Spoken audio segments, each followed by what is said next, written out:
to. We have a live broadcast today, so we're timing it to be at 10 o'clock. Thank you all for joining us today.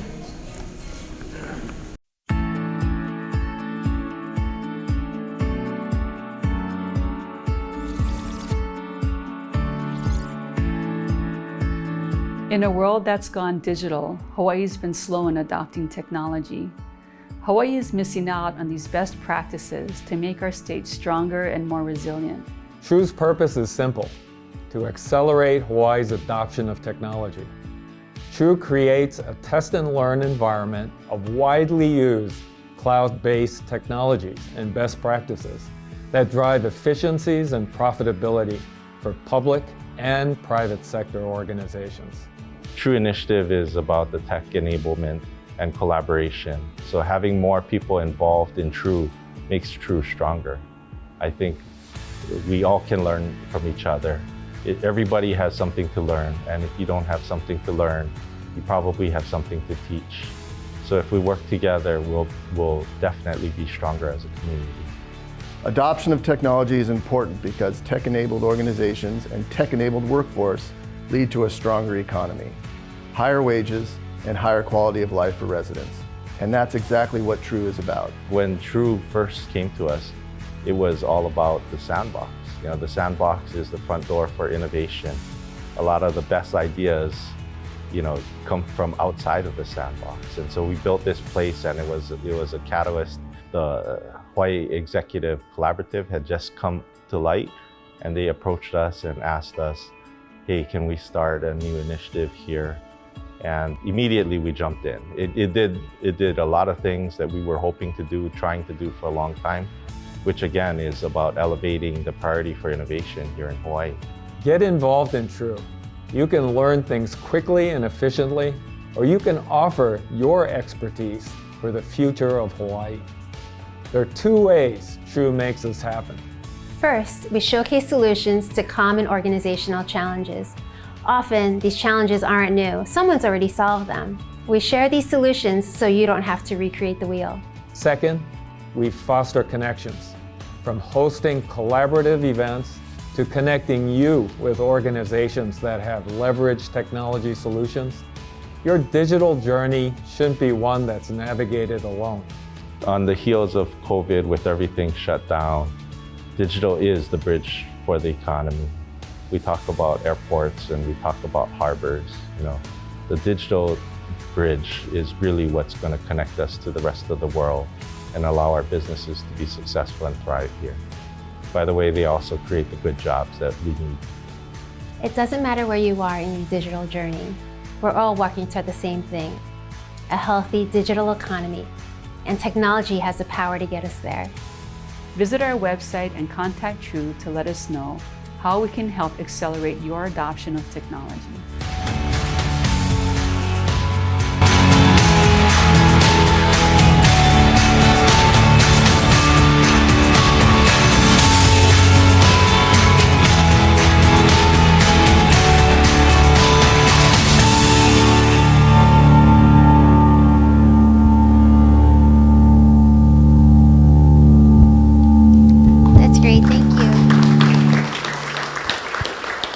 So a lot of people in my advisory board have been driving change in Hawaii longer than I have.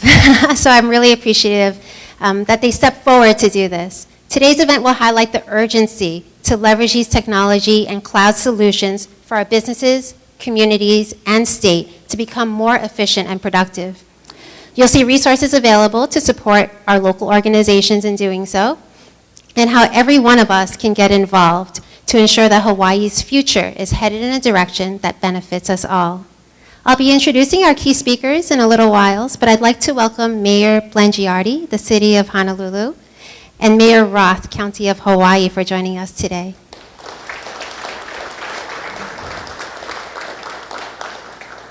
I'd also like to welcome leaders of other nonprofits who support Hawaii's change and growth. Dwayne Kurisu, Chair of Hawaii Executive Collaborative; Michelle Saito, Chair of Hawaii Business Roundtable; Sherry Minar-McNamara, President and CEO of Chamber of Commerce; Christine Sakuda, Executive Director of Transform Hawaii Government; Welcome to these and many distinguished guests that we have here today. Thank you for joining us.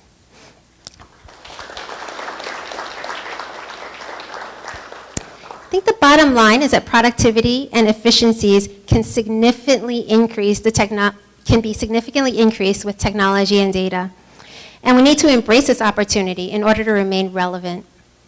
The commitment to do so may seem daunting when we have competing priorities, but today you'll hear why it's critical to do so now. And for those of you who are saying, Michelle, you're preaching to the choir, I'm already on it, there's a role for all of us. We can help other organizations be more competitive and sustainable, strengthening Hawaii as a whole and helping local organizations to succeed. With this, we have the opportunity to upskill and empower local talent to embrace this change, make a better living, and move forward together. This all points us to strengthening our digital economy. Today, we have a short and impactful program. To start with the event, I'd like to welcome Governor Ige. He's focused on improving the lives of Hawaii's people and making the islands a place future generations can call home. Digital economy is one way to get us closer to that goal. Governor Ige.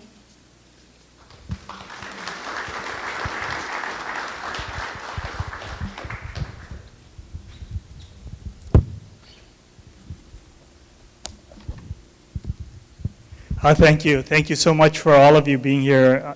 Before I get into my formal remarks, I really just wanted to thank Paul Yunomini and Eddie, Peter Dames, and really everybody involved here at the Sandbox. When we had the groundbreaking and then the grand opening, I heard the murmurs about whether this was going to be another one of those failed state efforts. And I really wanted to thank each and every one of you, Christine, Michelle, Paul, because you guys really believed in the vision of this facility and made it happen in a real way every single day, showing up to be successful. So I really wanted to express that appreciation. Paul, I know you guys, I don't have enough time to talk with you guys really in a lot of different ways.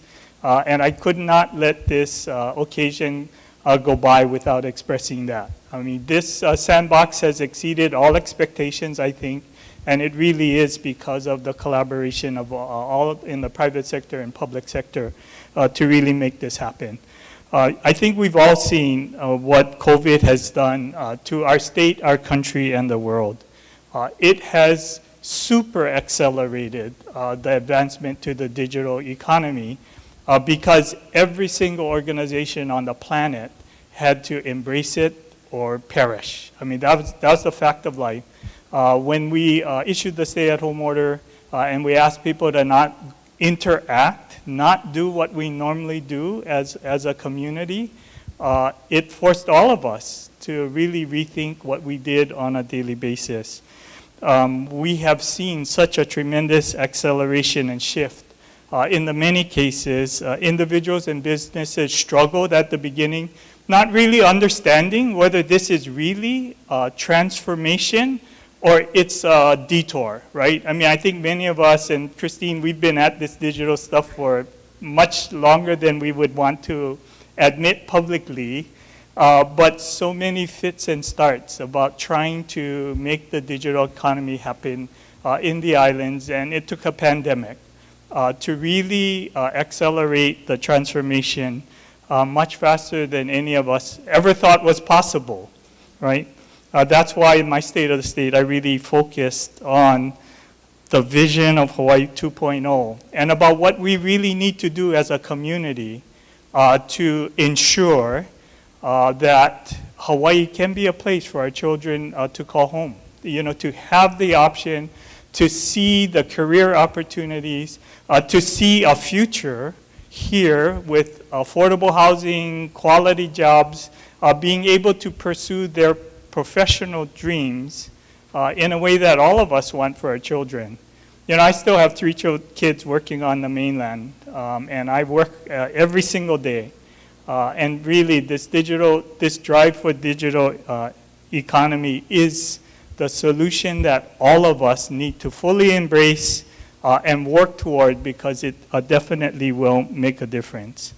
Hawaii 2.0 is really about the pivot to digital and recognizing, and we all did it, right? I mean, every single one of our organizations looked at the pandemic and made the transformations necessary so that we could keep our employees safe, committed to the changes that was necessary to keep our community healthy and safe, transform what we did, minimize social interaction, and embrace digital technology unlike any other period that I've ever seen in the state of Hawaii.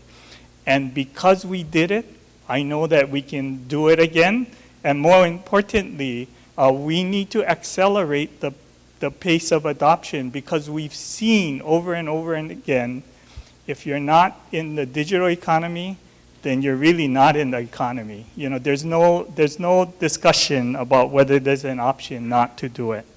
We want every Hawaii resident to have access to be connected, digitally literate, and have the opportunities and use these skills to help every single organization and business here in the state of Hawaii.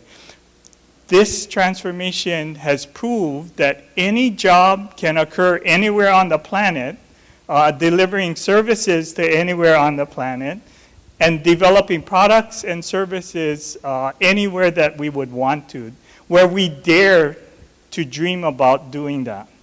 We want to be nimble and competitive. We want our businesses here in Hawaii to thrive because we know what it takes. And I think most importantly, we're committed to helping each other and helping every organization be successful in this new digital economy. That really does involve leveraging business expertise that requires government to embrace technology. You know, I'm proud of the state's response to COVID. It wasn't perfect by any stretch of the imagination, but we embrace digital solutions much faster than we've ever seen here in the state of Hawaii. And we do know it's about building the education and upskilling technology to help those who don't have the skills because they will need them in the Hawaii of the future. And it really is about working together to accelerate the transformation. I did really want to formally thank True and Transform Hawaii government, the Hawaii Technology Development Corporation, the Hawaii Executive Collaborative, HCDC, to really, for hosting this event. You know, Paul had talked to me about it probably a month or 6 weeks ago, and I embraced it immediately. With True, we can help each other be successful, and that's very important. You know, Actions has been in the works to use technology to make government and businesses more efficient and more successful. And that's something that we all need to embrace and help each other be successful. You know, I'm proud of the work that we've done in the state of Hawaii over the past 12 or 18 months. DCCA is modernizing to leverage technology to provide better and more efficient services. Our unemployment office, with all the challenges that we've had, still applied much technology to be able to improve services and turnaround and response time. The Safe Travels program has been the model in the country about ensuring public health and safety. And I just checked the statistics this morning. We've brought 4.2 million people who would not have come to Hawaii to the islands in the 9 months or so since we implemented the Safe Travels program in a safe and healthy way that did not jeopardize the health and well-being of our community. You know, HTDC is working with True and many other partners on e-commerce solutions. We're in the middle of upgrading our 50-year-old financial management system in state government. I'm afraid to say that it's even older than our UI system. You know, and we're not only doing it in the Department of Education, the Department of Transportation, and the core government information system. But you know, when I became governor, we were in the middle of the procurement to upgrade the FMS system. And we had $40 million authorized and appropriated, and the lowest bid that we got was $180 million. So one of the first things I had to do was cancel that contract because there was no way that we would be able to implement. We didn't have the money. It didn't make sense to me. We are in the process of upgrading the financial management system. And I don't know, Kurt, we're saying 17 million now or so. From 180 million 5-6 years ago, we're down to 17 and counting. And truly, we see this rapid transformation happening everywhere in state government and in the private sector. And the quicker we embrace it, the more successful Hawaii will be. So I really wanted to thank you for your partnership and being here. I just want you to know that the state of Hawaii is all in. We are making investments that we need to. We want to be your partners in this transformation. We do know that that is the only way the state of Hawaii and all of our children and our children's children will have a future here in Hawaii if we make it happen. Aloha and mahalo. Mike?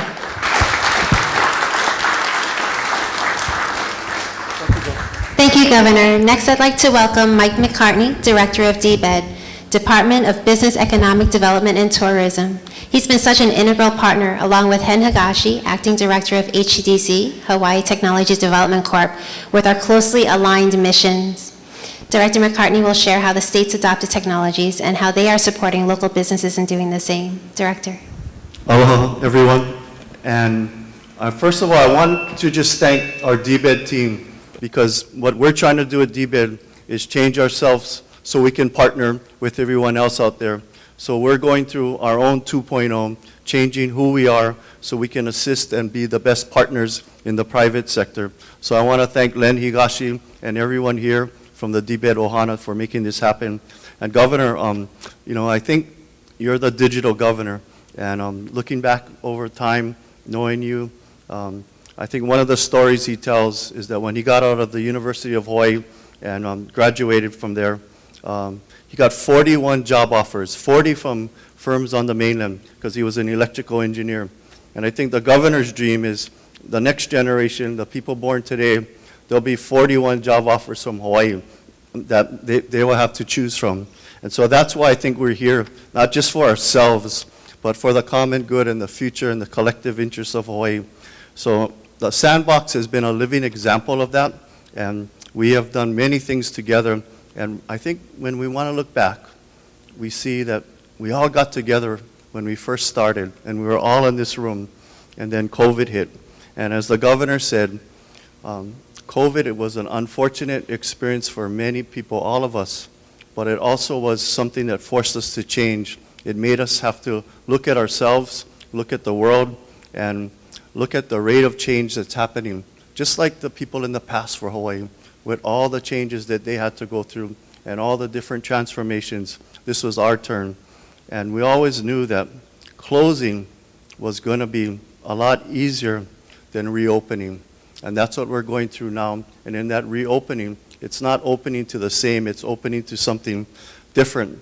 And digital solutions have been a key to that, for people to adopt, to learn, to understand. And the Sanbox is this facilitative catalyst that can bring people together to do that. And that's what DBED wants to do, is be a facilitative catalyst.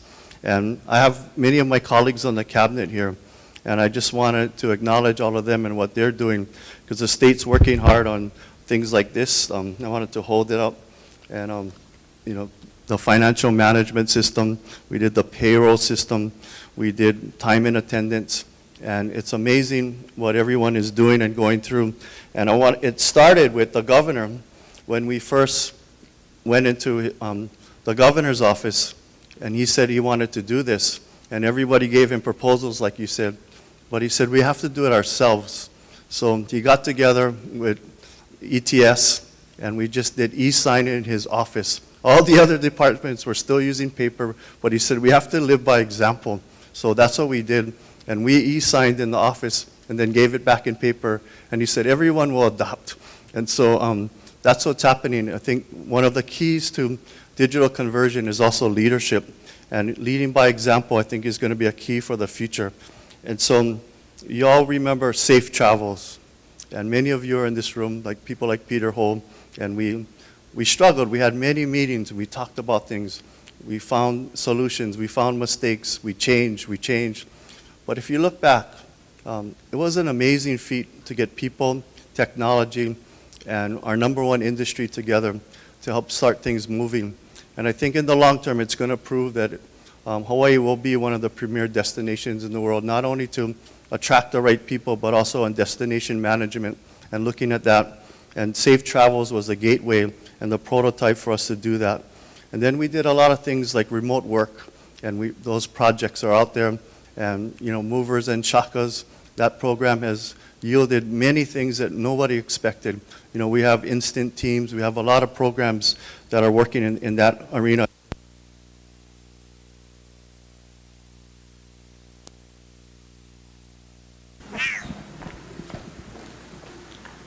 And this is part of the journey, right? You have to adjust whenever it happens. And I think this is the key, that people plus collaboration plus technology equals innovation.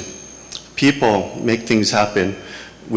People will create a knowledge-based, zero-emission digital economy to create a Hawaii 2.0. But the competitive advantage is us.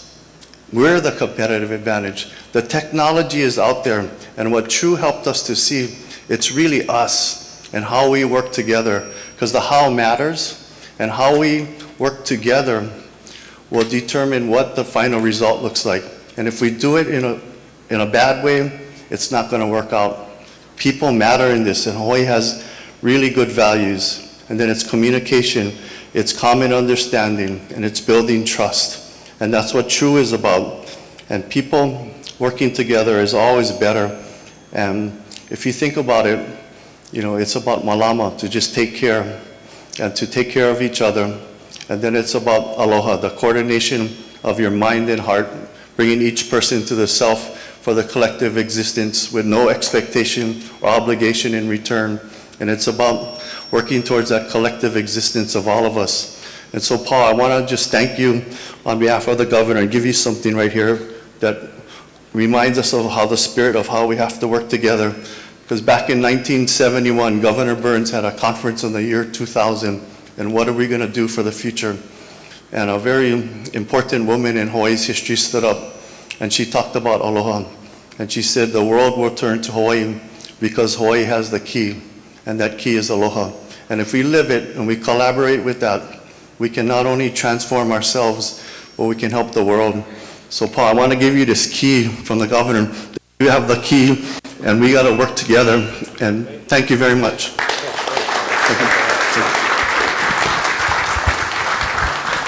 Thank you, Director McCartney. Next, I'd like to welcome Paul Yonomine, Executive Chairman of Central Pacific Bank and Chair of the True Initiative. Paul headed up IBM in Japan and has a long history and experience in technology, helping countless entities leverage the power of technology to transform organizations. Paul. Thanks, Michelle. Thank you.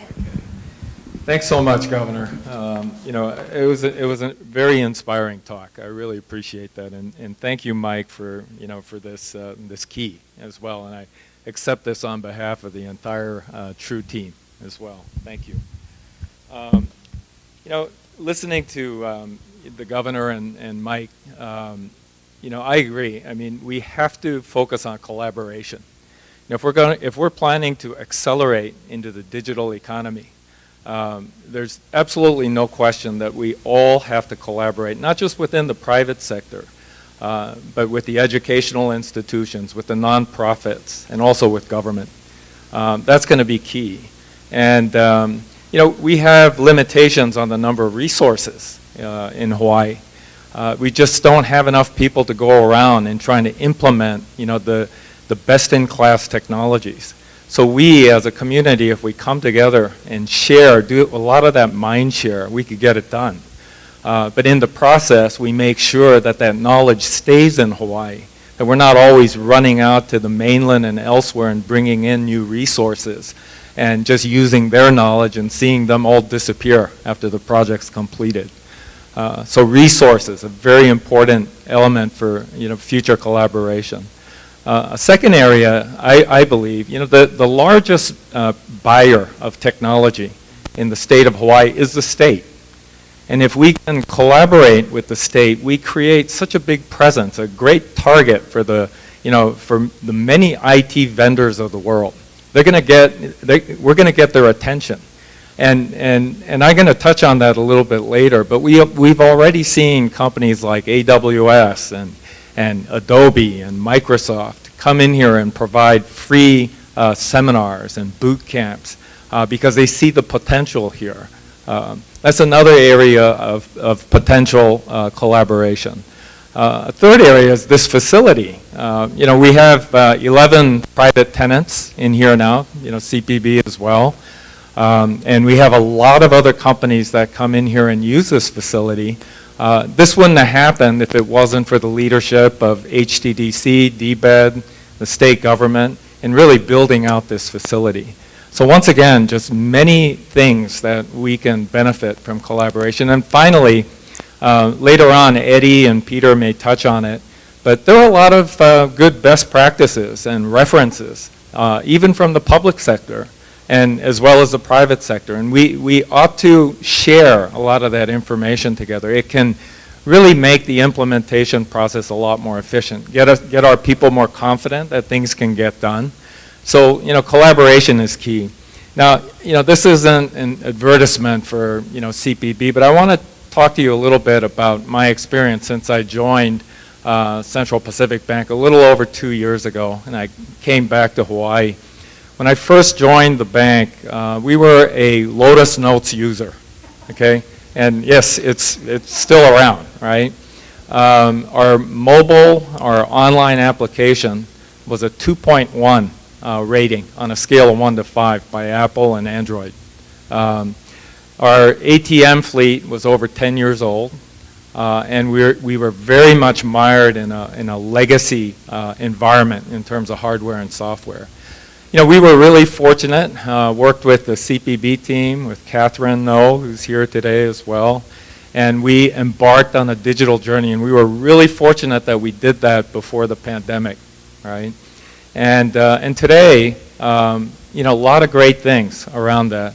Our online mobile application is rated 4.8.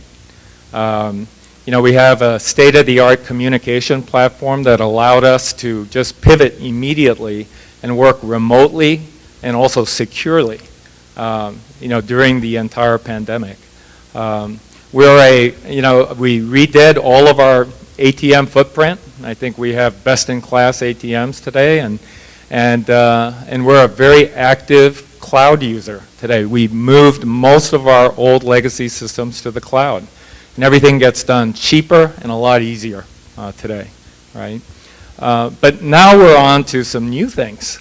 We're trying to take a hard look at AI, especially to power our call centers. We're using robotics process automation to convert and automate a lot of the manual processes. Things that used to take like hours gets done in seconds today. But don't worry about our employees. We didn't make them redundant. What we're doing is we're retraining them, and we're helping them to be able to provide more value to the organization. And what we're going to do for that is we're going to pay them more.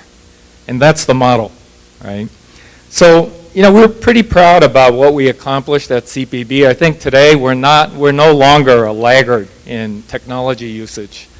We're right up there with the large banks in Asia and the mainland. I mean, Wells Fargo and Bank of America, they don't have a better mobile app than we do. And I think all the other financial institutions in Hawaii are following suit. And a lot of that can be achieved today because everything is just simply over the internet. It's software as a service. You just have to have the will to use it, experiment it, test and learn. So we went out and we went to a lot of our customers and we told them our story about how we transform our technology and how we could be a better bank, to a lot of our customers. But what we found out in the process is that we weren't the only late adopter. There are many organizations. There's, of course, some exceptions in Hawaii that use technology really well, but the vast majority were also late adopters of technology. And I just felt that we were really missing out on an opportunity. Not just to become more efficient. If you recall, right before the pandemic, our unemployment rate was what, like around 2.4%. We just didn't have enough people. And yet, I read the Alice report. Peter Ho and Bank of Hawaii were very instrumental in funding that for the Aloha United Way. And it was a very revealing report that, we had so much high employment and yet half of our workforce can't make ends meet. But it was around that time that I had the opportunity of looking at an article that indicated that even here in Hawaii, tech-enabled workers make 50% more in compensation than the non-tech-enabled worker, 50%. And we're not talking about programmers and coders. We're talking about administrative assistants, people who work in purchasing and logistics and sales or whatnot, but people who know how to use technology, create more value, and get paid better. So we thought, what a great opportunity to tech-enable more workers in Hawaii to help them make ends meet. And it was just, it was pure coincidence. Stanford Carr calls me up one day and says, we built this great facility in Kaka'ako called the Entrepreneur Sandbox. Can you come and take a look? And make a long story short, I got together with Stanford, got together with Len Higashi of HTDC, and we said, this is it. This is where we have to make the test and learning center and get people to use more technology here. We collaborate, public sector, private sector, educational institutions, nonprofits. We all come together and we try and figure it out here. And so the first individuals I went to, as well as Len, was the governor, and this was back in August of 2019, and Mike. And we explained this vision, this process, and immediately got commitment from the governor and Mike. And that made us feel really confident, because that can provide us, again, with that critical mass, the economies of scale, that's going to attract a lot of best-in-class IT companies. So we went ahead, I reached out to Dwayne Karisu with the Hawaii Executive Collaborative, asked him to really support this, to get a lot of the companies to back this. He did that. Went to Christine Sakuda, who really helped us out through Transform Hawaii Government. And then we were very fortunate to hook in Michelle Chung, who's now our executive director. She used to head up technology for Locations, the real estate company. Extremely well-versed technologist. And I somewhat humbly took on the role of being chair of the True Initiative and asked Peter Dames of Servco, with a lot of support from Mark Fukunaga, to come in as vice chair. And that's how we put this initiative together. We named it True for Technology Readiness User Evaluation. It was a name that DBED had, and we thought it'd be really appropriate. Today we have 25 or so organizations involved. Many of them are tenants. Naturally, Central Pacific Bank, you see the big whales back there. Servco Pacific is in there. Island Holdings, Hawaiian Airlines, Japan Airlines, Data House, Hawaiian Telcom, First Hawaiian Bank. Many of them are tenants or members in True. Naturally, since COVID hit, it's been very challenging for us to convene here. But thanks to Michelle and the team, we've had 25 excellent events, virtual events. Most of my time before joining CPB was in technology, and I could assure you that the content was first class. Please take a moment to check out a lot of those virtual events. They're offered on video. Since we did that, sure enough, the Googles, the AWSs, the Adobes, they're all interested. And we have so many offers right now from many software vendors to provide free, at no charge, events here to help educate our people. So, things are really coming together. I came to Hawaii a little over 2 years ago because this is a community of no other. This is a place where private, public sector, universities, educational institutions, nonprofits, I think we collaborate and work better than any other community in the world. And I've worked in many places in my career. And yet, as I touched on earlier, we have a lot of people really having a tough time making ends meet. Technology alone is not going to solve everything, but this could make a dent. The economy is roaring back, and it's a matter of time. I mean, restaurants and hotels are already having a tough time getting workers. It's going to get even harder, right? And we have to leverage technology for that. Probably once the Japanese return, shortly after the Olympics, knock on wood, we're going to hear a lot about over-tourism. We need to use technology to redefine tourism. We should define what kind of tourists we want to come to Hawaii. More is not better. Quality is better. Tourists who spend more money is better. Tourists who appreciate our culture is better. And we could do that with technology today. So, in closing, I really appreciate all of you joining us today. This is not about me, it's not about CPB, or it's not about any of us. It's really about the community. And we're going to make a difference in really accelerating our effort into the digital economy if we all work together.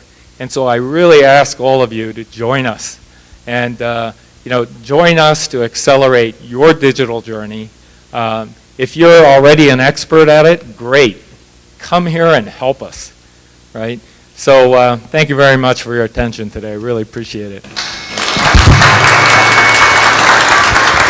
Thank you, Paul. Next, I'd like to welcome Eddie Antai, President of Data House, local consulting firm that's been delivering world-class solutions to customers for over 40 years. Eddie and Data House have been committed to nurturing and hiring local talent, and has put Hawaii on the map globally for exporting technology solutions. Eddie? Thanks, Michelle. Before I get into my formal speech, I just want a little factoid. You mentioned Lotus Notes. At one point, when Lotus Notes just came out, Data House was was the largest distributors of that, implementers in the world. So my apologies, Governor, because I know there's a lot of Lotus Notes still in the state, and what can I say? We implement what sticks, right? And sorry about that at UI too. But hello everyone, and just very, very pleased that all of you folks are here today and join us in this campaign to digitally transform our community. Like Paul, I too share this passion of rising the tide for all our local businesses and government agencies that will help Hawaii not only stay relevant in today's times, but really thrive in what we're seeing as this digitally driven global marketplace. We talked about that before. We all know that Hawaii is a very special place in this world, beyond just our beautiful natural resources, but also in our people, our culture, and as Mike referenced, our aloha spirit, which really connects us all together, right? And that's why we're all here today. So what does this all have to do with this innovation framework that I was asked to talk about? Well, it has everything to do about who we are as a community, because our belief is in the power of connecting assets in a community, which is personally what we experienced over the last 46 years being in business. And we believe it so much that we developed this framework that we branded as Community Source Innovation. I won't get into all the details of how that model works today, but what I will share is why we created it, and more importantly, how it can help many of your businesses, departments, agencies leverage technology and truly be innovative yourselves. But I'll be honest with you, there's no magic wand, there's no silver bullet to being innovative.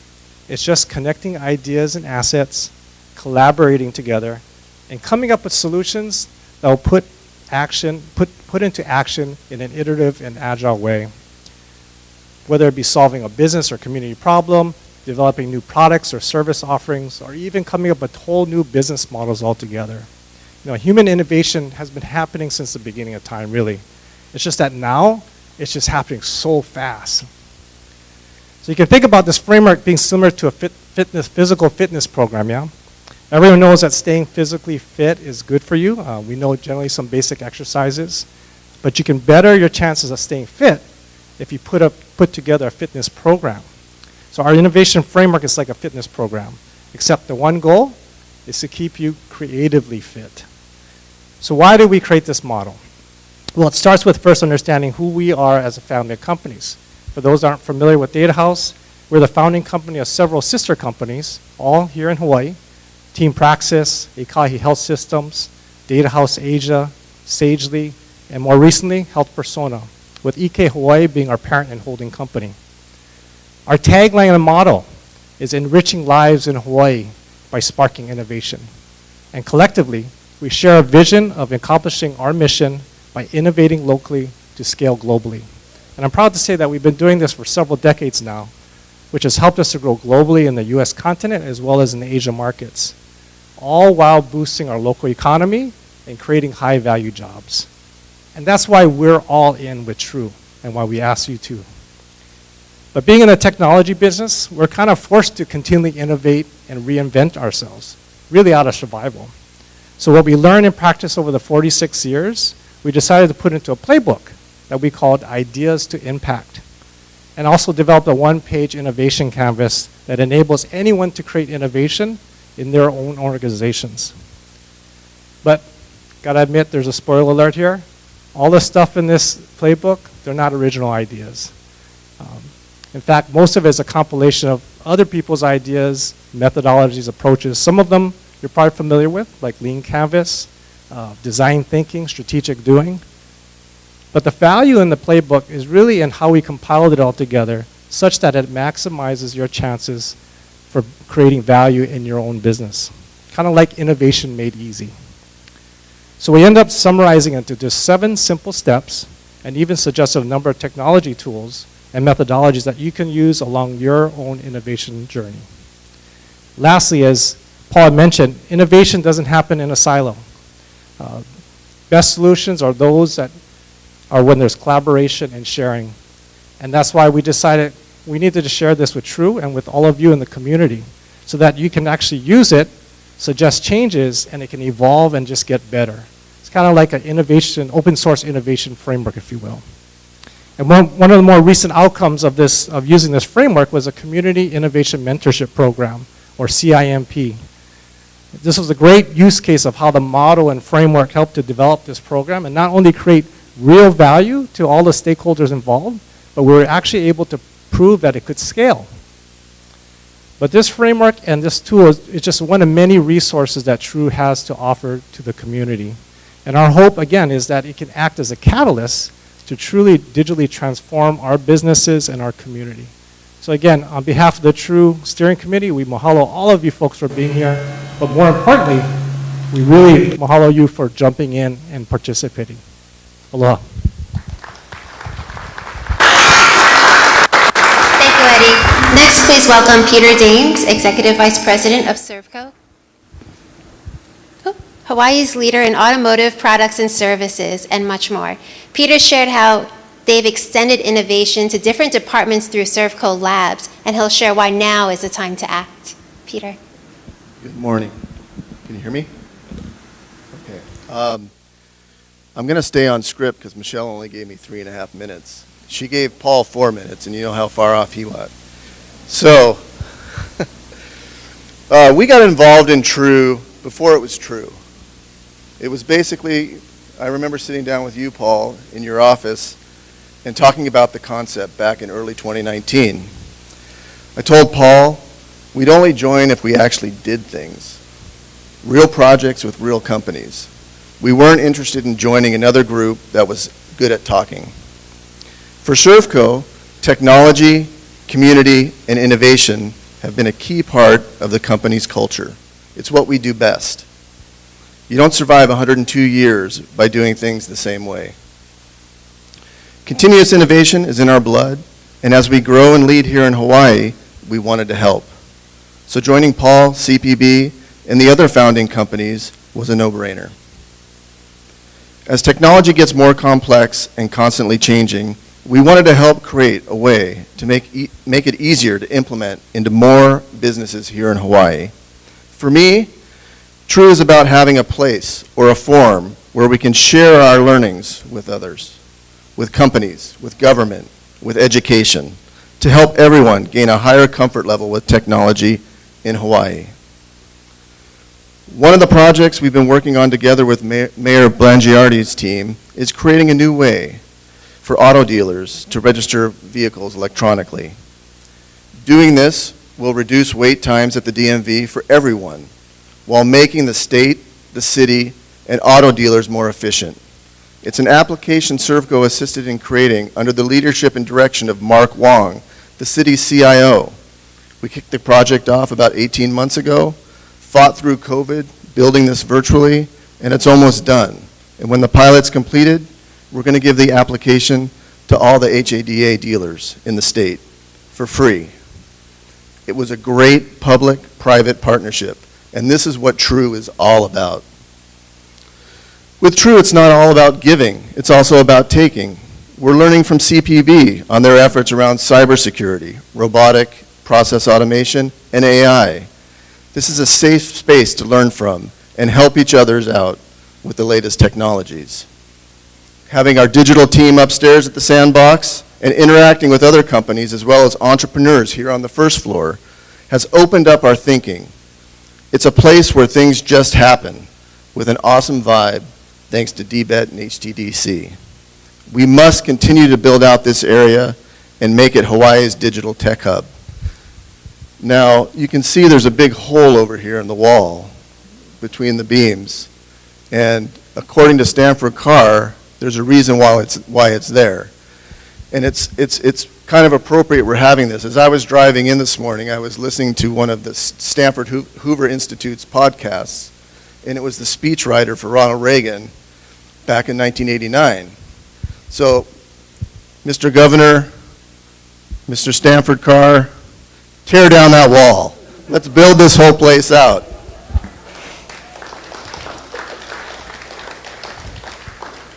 In 2019, Servco built a state-of-the-art customer data platform using technology from a small startup company in Seattle called Imperity. We learned a ton, and through True, showcased that technology throughout Hawaii. Last year, First Hawaiian Bank decided to implement this technology, and we worked with Chris Dodds and his team to make it happen. That's another great example of what True is all about.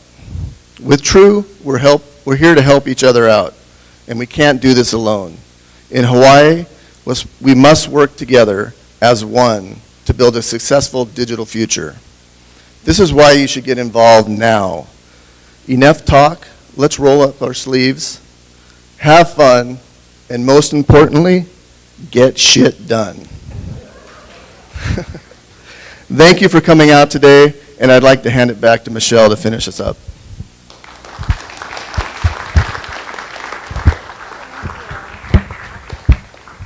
Thank you, Peter, and thank you to all of our speakers.